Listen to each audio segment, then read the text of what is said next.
আসসালামু আলাইকুম। আজকের ক্লাসে আমরা আলোচনা করব ইফ এলস স্টেটমেন্ট নিয়ে। চলুন শুরু করা যাক। এখানে একটা চিত্র আপনারা দেখতে পাচ্ছেন, এটা হলো যে আমাদের ইফ এবং এলস কিভাবে কাজ করে। প্রথমে আমরা সিনট্যাক্সটাকে একটু দেখে নিই। সিনট্যাক্সটা হলো ইফ, এটা কন্ডিশন থাকবে, ভিতরে আমাদের কোডগুলা থাকবে, তারপরে এলসে আসবে, এলসে কিছু স্টেটমেন্ট থাকবে। এই হলো আমাদের সিনট্যাক্স। প্রথমে স্টেট, আমাদের কন্ডিশনটা স্টেট, মানে আমার প্রোগ্রামটা স্টেট হলো কন্ডিশন চেক করবে। যদি কন্ডিশনটা ট্রু হয় দেন বডিতে আসবে, বডিতে আসে বোর্ডের কাজ করবে এবং ইন্ট হবে, শেষ হবে। আবার আসেন, প্রোগ্রামটা স্টার্ট হলো, কন্ডিশন চেক করলো, কন্ডিশন ফলস হলো, কন্ডিশন কি হলো, ফলস হলো। দেন আমাদের প্রোগ্রামটা চলে যাবে বডি অফ এলস, আবার বডিটা এলসে চলে আসবে।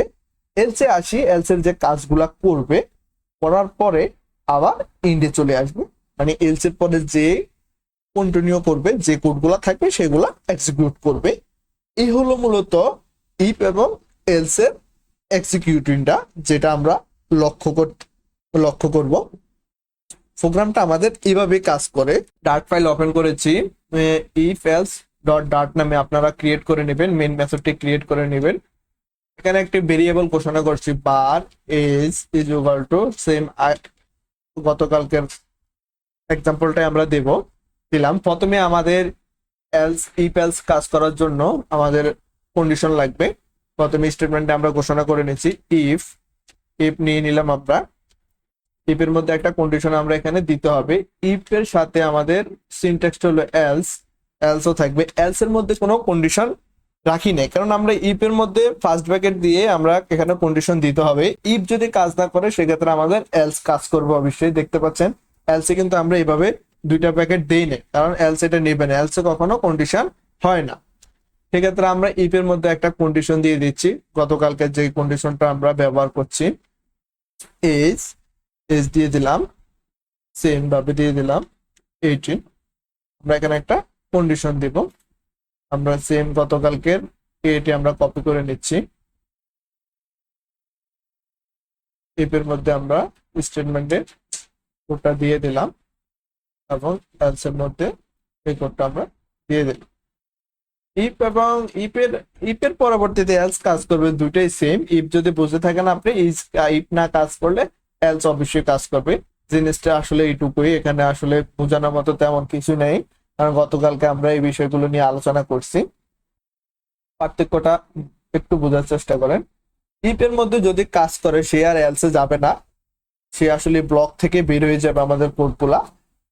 আদারওয়াইজ অন্যান্য কোড থাকলে কাজ করবে। যেমন এখানে যদি আমি আবারও একটা স্টেটমেন্ট এখানে লিখে রাখি,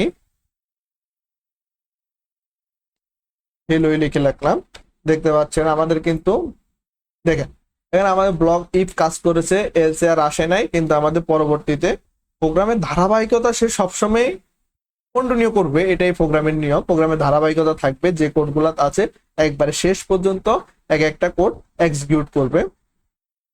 কিন্তু ইফে যে হিসাবটা, ইফ যখন কাজ করবে তখন আর এলসে প্রবেশ করবে না, কারণ একটা কন্ডিশন সত্য হলে আদারওয়াইজ অন্য কন্ডিশন আর চেক করবে না, যতক্ষণ না আমাদের কন্ডিশন সত্য না হবে।